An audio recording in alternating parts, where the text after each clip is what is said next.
તો તમે ત્યાંથી અહીંયા આવ્યા, એ ફરજ પડી એટલે તમે આવી ગયા એમ. એટલે તમે કદાચ કુમારભાઈ કાનાણી સાહેબના સુપુત્ર છો, એટલે તમને નિયમ કાનૂન લાગુ નથી પડતા? તમે સમાજ સેવક છો? સમાજ સેવક છો?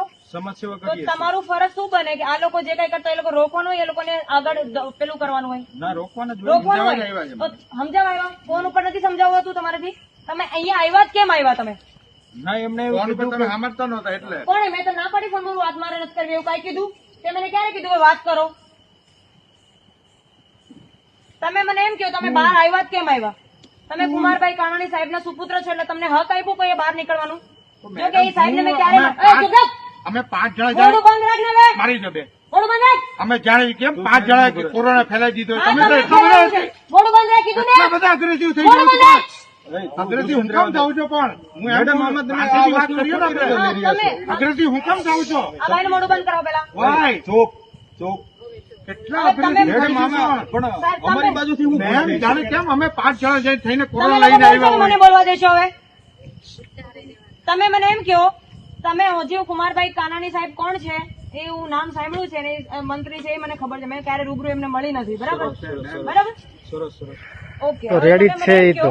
કે ભાઈ તમે ઠીક છે સાહેબ જે હોય તે કદાચ એમએલએ જેવો કે સાહેબ તો રેડી જ છે, સાહેબ રેડી જ છે, સાહેબ તો રેડી છે બરાબર. પણ હવે તમે એમનું નામ તમે અહીંયા આવ્યા અને સાહેબ મેં હટાવી લીધું. તમે એમ કીધું હું પેલા સાહેબ નું સુપુત્ર મતલબ તમે એમના દીકરા છો? મેં તો રિક્વેસ્ટ કરી. મેં કઈ શું રિક્વેસ્ટ કરી તમે?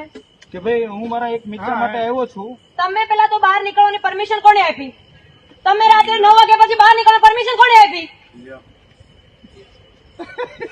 કુમારભાઈ કાનાણી સાહેબને ફોન લગાડો, એમને તમને પરમિશન આપી બહાર નીકળવાની? અમે ગાંડા છીએ રાત્રે 12 વાગે ઉભા છે? ફોન લગાડો સાહેબને, તમારે ફોન લગાડો, ફોન લગાડો. તમારા ફાધરને ખબર છે તમે અત્યારે અહીંયા છો? ફોન લગાડો એને અને એને કહો કે હું બહાર આવ્યો છું 9 વાગ્યા પછી, 10 વાગ્યા પછી કર્ફ્યુ ચાલુ. પેલા ને હાથી આપો, આમ રાઉન્ડ મરાવો પેલા ને. ઓય તું મોઢું બંધ કર, મારી સાંભળો. સાહેબ તમે મારી વાત સાંભળો સાહેબ. તમારા સુપુત્ર અહીંયા શું નામ ભાઈ તમારું? પ્રકાશ. આ પ્રકાશભાઈ અહીંયા આવ્યા છે, એમ કે છે તમારી સાથે વાત કરવા આવ્યો છું. તો સાહેબ તમે મને એમ કહો કે ફોન ઉપર ના વાત થઈ શકે? હા એમનો દોસ્ત હતો, એ દોસ્ત નો તો ફોન નંબર હતો ને સાહેબ. ઘણી વાર તો લોકો એવું કે છે આપણા અધિકારીઓ કે ફોન ઉપર અમે વાત નહીં કરીએ. અધિકારીઓ એવું કે છે ફોન ઉપર વાત નહીં કરીએ એમ? મેડમ હવે ઓવર થાય છે. મારા બાપા છે. ઓકે સાહેબ, મારા ફાધર છે. ઓકે હું સાહેબ કહીને બોલાવું છું. ભાઈ તમારા ફાધર તો હું સાહેબ જ કહીને બોલાવું છું. હા તો સાહેબ કઈ વાંધો નહીં, પણ હું એમ કહું છું કે ભાઈ સાહેબ તમારા દીકરા છે એટલે એમને પણ નિયમ કાનૂન તો લાગુ પડે છે ને સાહેબ? ઓકે પકડી લો એટલે હા કાયદેસરની કાર્યવાહી કરો. એટલે સાહેબ મારું કહેવાનો મતલબ એવું નથી, મારું કહેવાનું ખાલી એટલું છે તમારા નામની એ એમએલએ ની નામની પેલું કે નામ પ્લેટ લગાવીને ફરે છે, તમે હાજર નથી. મારો છોકરો છે કેમ ના ફરે? એટલે તમારા સન છે સાહેબ, તમારો સન છે એટલે એમની પાસે હક છે કે તમારું એમએલએ નું પેલું બોર્ડ લગાવીને? તમે કાયદેસર કરો તો કરી શકો. એમ નહીં સાહેબ, તમે આ શું કહેવાય એમએલએ નું જે બોર્ડ લગાવ્યું છે તમારો દીકરો, મારી ગાડી છે લગાવે એટલે તમારો તમે હાજર ના હો તો પણ કોઈ પણ લગાવી શકે તમારી ગાડીમાં? ઉભો રહે. કાયદો નહીં બતાવો બેન. હા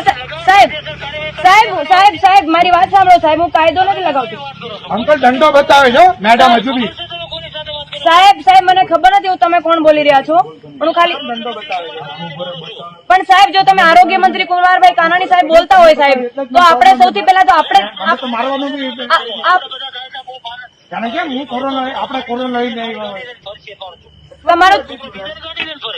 સાહેબ પણ ગાડી લઈને ફરેનો વાંધો નહીં, પણ તમારો નંબર આમ કેવાય પેલું જે બોર્ડ છે એ લગાવીને ફરવાનો હક છે. પણ સાહેબ તમે હાજર નથી તો એ કેમ લગાવીને ફરી શકે? ઓકે સાહેબ, ઓકે સાહેબ, ઓકે. એટલે સાહેબ હું ખાલી એટલું કહેવા માંગુ છું, આપ સાહેબ આરોગ્ય મંત્રી સાહેબ છો એટલે સૌથી પહેલા તો આપણે દીકરો ને આપણા પરિવારના લોકો આપણે પેલા તો શું કહેવાય આવી રીતે માસ્ક પહેરવાનું, બહાર નીકળવાનું, બધું સોશિયલ ડિસ્ટન્સ ખબર હોવી જોઈએ.